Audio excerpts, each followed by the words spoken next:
How is your day going? Alright, this is Act of God's Captive into Call of the Captives Diary, episode 46, season 4, written by Precious Chinwe Obialor-Ukazim.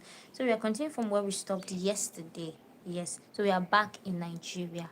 God bless you, everybody. So I'm still expecting for the people. I don't know, maybe I'm the only one born in the month of June. But if you're born in the month of June, you can still put your names in the your birthday date in the comment section because I only see for one person. So thank you everyone. So I'm repping for the month of June.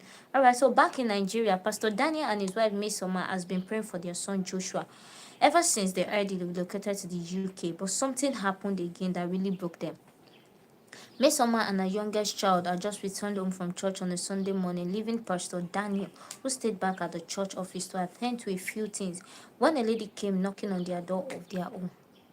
A last-born child went to answer the door, thinking it's probably one of those church members who comes to see a mother after service. But when she got there, she met a strange lady carrying a baby boy of about 8 months old.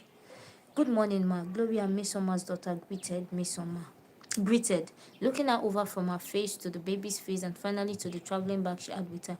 "Good morning," the strange lady greeted and continued. Is your mom around?" she asked Gloria, who hesitantly nodded in the affirmative. "Yes," she answered. "Alright, please, could you help me tell her that someone is here to see her?" the lady requested. "Okay, please hold on, let me call her." Gloria replied respectfully, then left to call her mother, and about 2 minutes later, she returned to the door and ushered in the lady and her baby. "Please come in," she invited the lady in, then continued. "She'll be with you shortly," she told her after offering her a seat. "Alright, thank you very much," the lady replied, sitting quietly with her baby, then lifted up her head after a while and her eyes ran through the beautifully family portrait on the wall of the sitting room, followed by the personal portrait of every member of the family hanging beautifully on the wall. From the portrait, she could tell how many children the family had, who the eldest child is, the immediate child, and down to even the youngest in the family. Looking at everyone's portrait, she could tell that Gloria, the one who opened the door for her, is the last born child. Gloria, on the other hand, was sitting there in the sitting room with the strange lady, but a little bit distant from her, while quietly observing her from where she was sitting, wondering whether she's a relative who has come on a visit. She admired the baby already and can't wait to go and carry him once her curiosity is satisfied. There are some people like this already. Look at her. She doesn't care if she's a demon or human being. Her own is that Mona do wetin una dey do, make her sure say na person wey I know, then I'll carry the baby. So, but some people are like that, sha. Soon, Mesoma arrived the sitting room, having changed from her church clothes into a simple casual outfit for the house. She saw the lady who got up and greeted her respectfully, and she tried to see if she could recognize that face as they exchanged greetings, but couldn't. Then she said, as they took their seat, "My dear, you're welcome," Mesoma said, still trying to recognize her face. "Please, I'm sorry, but I'm trying hard to remember the face and it's hard for me. Have we met before?" she asked her.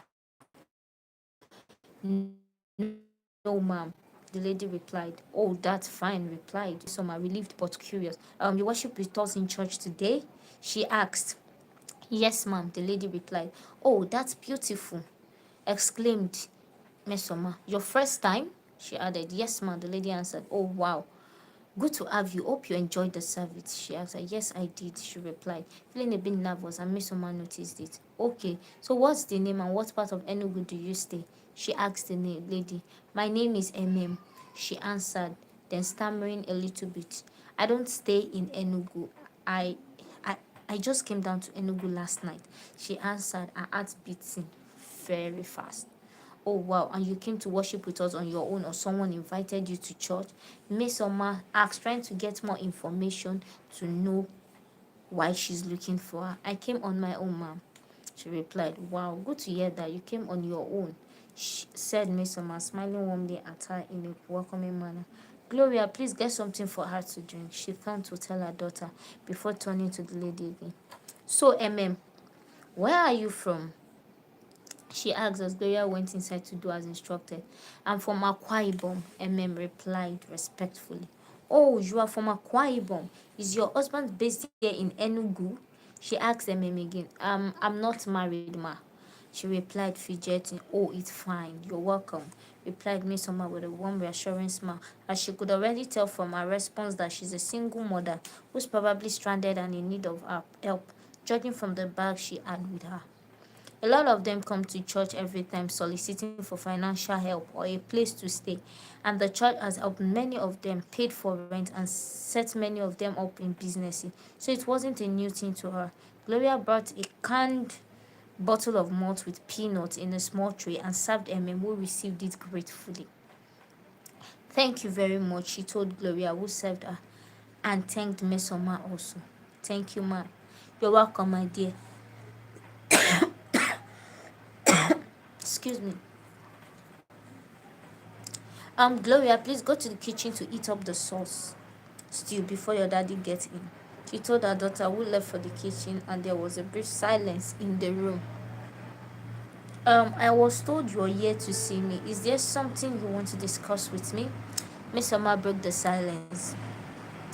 Yes, ma'am, Emma replied nervously. Okay, I'm listening, she said, showing interest in hearing what she had to say. Began Emma with shuddering breath, and Miss Oma waited calmly for her to ease off the tension. It's about Josh, your son, she managed to say, then breathed in deeply and breathed out. He is the father of my child, she blurted out, and Miss Summers' ear tingled. She felt she didn't hear what she said the first time. Sorry, you said what? She asked opening her ears very well. As you can see, has finally come to light. The same Miss Nacho was talking about in a vision in UK when Josh attacked David. She has finally come out to light to see her in-laws. I feel for Daniel and Miss Omado with their prayers and everything. Then this shocking news is a very big thing to bear. And their position in the house of God,